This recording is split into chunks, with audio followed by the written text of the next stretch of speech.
welcome back to my YouTube channel. In today's video, I'm going to show you how to visualize 2-digit into 2-digit. For kids especially, we have to follow this because it will be easy for them to visualize.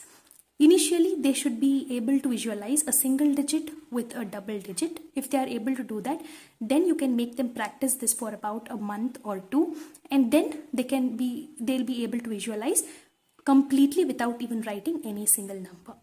But everything comes with practice. They should practice well in order to visualize, because visualization is a skill. The skill cannot just happen. The skill just cannot be executed. It needs a lot of practice and dedication to master it. So without any further delays, let's get started.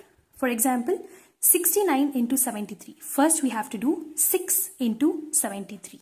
6 into 73 will be 6 sevens are is 42. 6 threes are is 18. So it will be 438.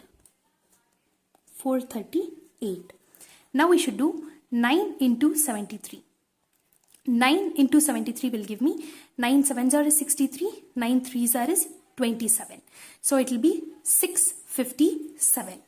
So one number should be outside. 657. So kids will have to write it like this. The last number, whatever they write, they'll take it as the last number. They'll write it as it is. And then they will have to visualize 438 plus 65. By the time they start doing the visualization of multiplication, they'll be thorough with doing the addition and subtraction. So need not have to worry. If they have practiced well, they will definitely do it. Now they will have to add 438 plus 65. Kids will do it mentally. They'll be able to do it mentally. So the answer to this will be 503. So the final answer to this question, 69 into 73, is 5037. Let's go to the next question. 32 into 35. First do 3 into 35. 3 threes are is 9. 3 fives are is 15. So it will be 105. 105. Next, 2 into 35. 2 threes are is 6. 2 fives are is 10. So it will be 70. So I told you one number should be outside. So I'll write it as 70.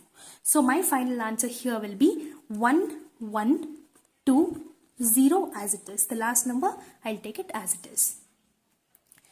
Next question, 46 into 43. 4 into 43. 4 fours are is 16. 4 threes are is 12. So it will be 172. 6 into 43. 6 fours are is 24. 6 threes are is 18. So it will be 258. One number outside. 258. So 8, I'm going to take it as it is. And I'm going to add 172 plus 25. It will be 197. So my final answer will be 1978. The next question, 80 into 61. Whenever you have a 0, you can just multiply one number and add one 0. So how many ever number of zeros you have in the question, same number of zeros, you can just write it in the answer part. Now 8 6 are is 48. 8 1s are is 8. So the answer here would be 488. So I'll add a 0 to it. So my final answer will be 4880. 4880. The last question, 22 into 13. So first do 2 into 13. 2 1s are is 2. 2 3s are is 6. So it will be 26. Same thing. 2 into 13 is 26 again. Write one number outside. It is 26 again. So my final answer, last number I'm going to take it as it is, which is 6. Now add this. 26 plus 2 will be 28. I hope this video was helpful. For more such videos, please subscribe to my channel and support me. See you all in my next video. Until then, take care.